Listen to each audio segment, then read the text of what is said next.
আমার মেয়ের জানাজা হওয়ার পরে আমার মেয়ের জামাইয়ের প্রেমিকা আমার কানের কাছে ঝুঁকে ফিস ফিস করে বলল, আমি জিতে গেছি। আমার 4 বছরের নাতনি তখন আমার কুলে ঘুমাচ্ছিল।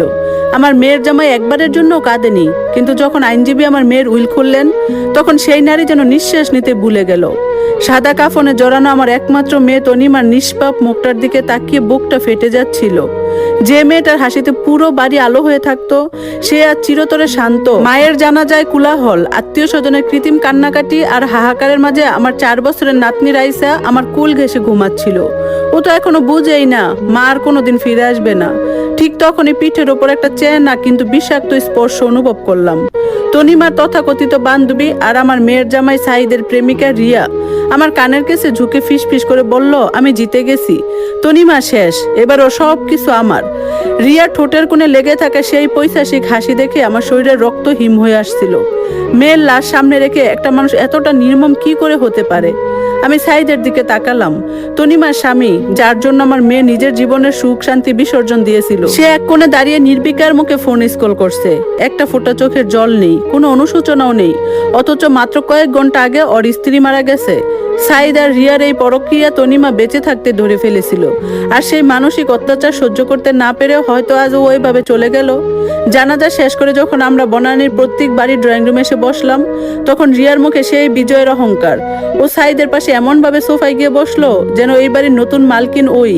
সাইদ ওকে বাধা দিল না, বরং আর চোখে আমার দিকে তাকিয়ে এক ধরনের তাচ্ছিলের হাসি হাসলো।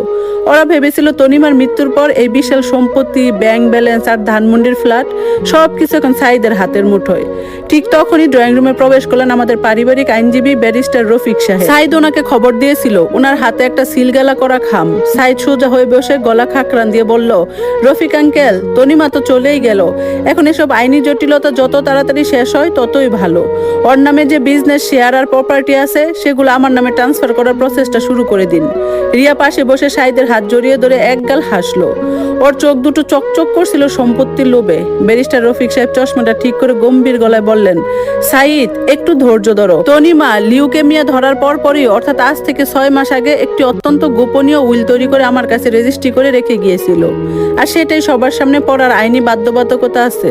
উইলের কথা শুনে সাইদের ব্রু কুঁচকে গেল। রিয়া একটু অস্বস্তি নিয়ে নড়ে চড়ে বসলো। রফিক সাহেব খামটা কেটে উইলটা বের করলেন এবং পড়তে শুরু করলেন। আমি তনিমা আহমেদ সুস্থ মস্তিষ্কে সজ্ঞানে এই মর্মে আমার শেষ উইল ঘোষণা করছি যে আমার মৃত্যুর পর ধানমন্ডির ফ্ল্যাট, আমার নামে থাকা ব্যবসার 40% শেয়ার এবং ব্যাংকে গচ্ছিত সমস্ত ফিক্সড ডিপোজিট, এর কোনো কিছু আমার স্বামী সাইদ চৌধুরী পাবে না। এক মুহূর্তের জন্য পুরো ড্রয়িং রুম নিস্তব্ধ হয়ে গেল। সাইদ লাফিয়ে দাঁড়িয়ে উঠে চিৎকার করে উঠলো, হোয়াট, এটা অসম্ভব, তনিমা এটা করতেই পারে না, আমি ওর লিগ্যাল হাজবেন্ড। রিয়ার মুখে সেই জয়ের হাসি এক পলকে মিলিয়ে গেল, যেন নিঃশ্বাস নিতে ভুলে গেছে। ওর চোখ দুটো কোটর থেকে বেরিয়ে আসার উপক্রম হলো। ফিসফিস করে বলল, এটা কিভাবে সম্ভব? সব প্রপার্টি তো সাইদের পাওয়ার কথা ছিল। রফিক সাহেব শান্ত গলায় বললেন, সাইদ, শান্ত হও। তনিমা উইলে স্পষ্ট লিখে গেছে তার সমস্ত সম্পত্তির একমাত্র উত্তরাধিকারী হবে তার 4 বছরের কন্যা রাইসা আহমেদ চৌধুরী। এবং যেহেতু রাইসা এখন অপ্রাপ্তবয়স্ক, তাই আগামী 14 বছর, অর্থাৎ রাইসার যখন 18 বছর হওয়া পর্যন্ত এই সম্পত্তির একমাত্র আইনি অভিভাবক বা লিগ্যাল গার্ডিয়ান থাকবেন তার নানি, অর্থাৎ রেহানা বেগম।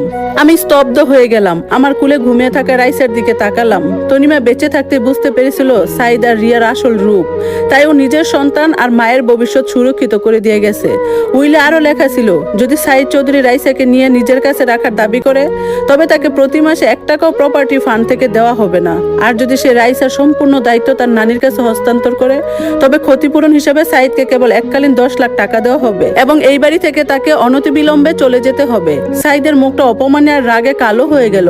সে রিয়ার দিকে তাকালো। রিয়া তখন রাগে কাঁপছে। যে সম্পত্তি লোভে সে তনিমাকে তিলে তিলে মৃত্যুর মুখে ঠেলে দিয়েছিল, যে জয়ের অহংকারে সে আমার কানের কাছে ফিস ফিস করে বলেছিল, সেই জয় 1 সেকেন্ডে ধূলিসাৎ হয়ে গেল। রিয়া সাইদের হাত ঝটকা দিয়ে সরিয়ে দিয়ে হিস হিস করে বলল, তুমি একটা অপদার্থ সাইদ, তুমি কিছুই পেলে না, আমি এই ফকিরের সাথে সংসার করতে পারবো না। সাইদ রিয়ার দিকে তাকিয়ে বলল, রিয়া তুমি শান্ত হও, একদম মুখ বন্ধ রাখো। রিয়া চিৎকার করে উঠলো। ড্রয়িং রুমের শান্ত পরিবেশটা ওর তীক্ষ্ণ গলার আওয়াজে মুহূর্তে বিষাক্ত হয়ে উঠল।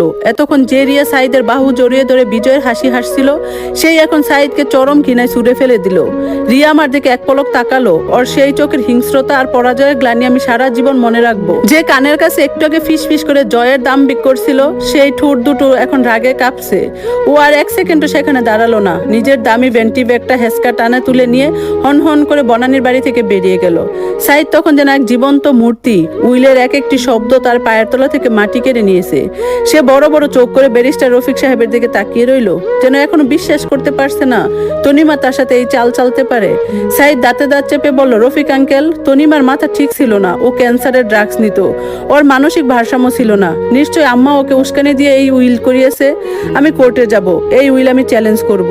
রফিক সাহেব ঠান্ডা চোখে চশমাটা নাকের উপর ঠিক করে অন্তত ধীর গলায় বললেন, যেতে পারো সাইদ, তবে মনে রেখো তনিমা যখন এই উইল করে, উইলের সাথে